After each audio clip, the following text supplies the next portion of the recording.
Would you like to discover the 3 steps you can take that will give you a perfect year and the 3 experiential levels of progress you can enjoy? Today's book series is titled 3 Steps to a Perfect Year and 3 Experiential Levels You Are Promised in a Perfect Year. Introduction. In a new year, many people want to know the way things would go so that they can know how to rightly position themselves, overcome pitfalls, navigate, and succeed in the new year, which is rightfully so. However, to be able to have a perfect year and know the will of God for the year, Apostle Paul shows us the 3 steps to follow. To some, it could be an easy step to follow because they are already on the training path before now, and to others, they may have to keep trying and remind themselves to stay on this path and keep on because winners never quit. 1. What not to copy. Do not copy the behavior and the culture of this world. Analysts and strategists often and boldly quote this saying, "Culture will eat strategy for breakfast." This means that before you expect your strategy to deliver, first focus on your culture to find and to fix whatever is in it that would eat your strategy up or the possibilities to achieve greater things in the new year. What is culture, someone may ask? The simple definition that easily comes to mind to define culture is the one my lecturer gave us in class, which is the way we do things here, a living sacrifice to God. And so, dear brothers and sisters, I plead with you to give your bodies to God because of all He has done for you. Let them be a living and holy sacrifice, the kind He will find acceptable. This is truly the way to worship Him. Don't copy the behavior and customs of this world, but let God transform you into a new person by changing the way you think. Then you will learn to know God's will for you, which is good and pleasing and perfect. Romans 12:1-2 NLT.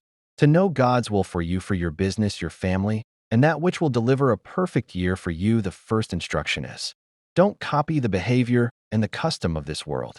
And Isaac sowed in that land. A severe famine now struck the land as had happened before in Abraham's time. So Isaac moved to Gerar, where Abimelech, king of the Philistines, lived. The Lord appeared to Isaac and said, "Do not go down to Egypt, but do as I tell you. Live here as a foreigner in this land, and I will be with you and bless you. I hereby confirm that I will give all these lands to you and your descendants, just as I solemnly promised Abraham your father.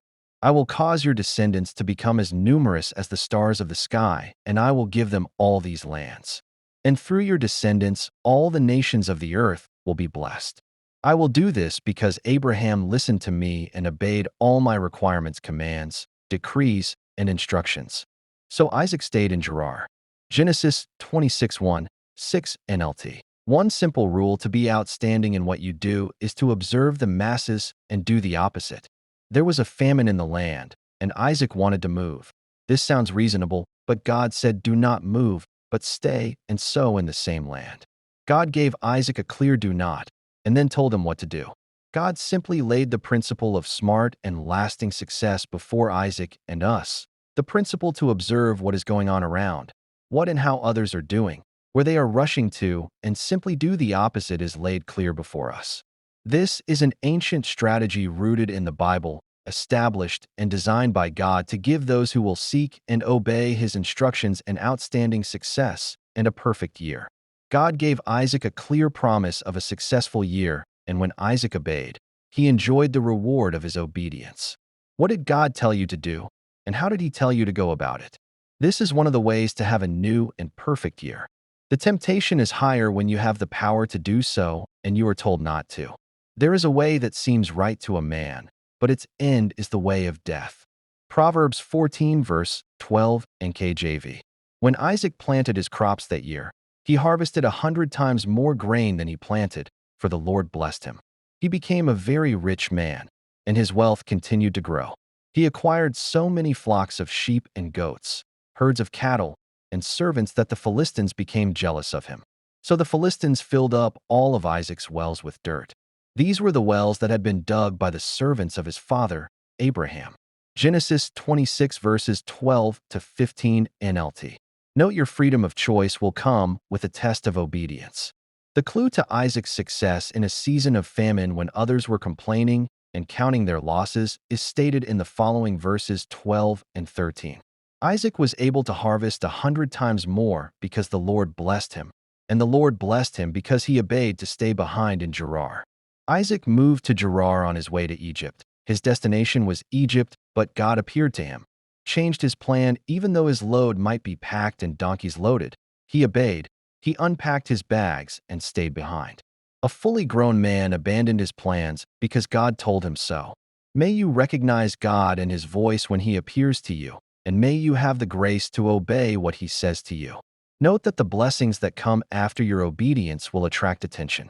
Your blessings may attract jealousy, funny comments, reactions, and maybe confrontation. Your blessings through your obedience may also attract persecution. Your obedience will attract supernatural abundance beyond human explanation. Thanks for watching. If you have got value in this video and would like to see our next upload, kindly subscribe to this channel and press the notification button to receive a notification, and it is a kind way to support this channel. Till next time, it's time to give life your best shots.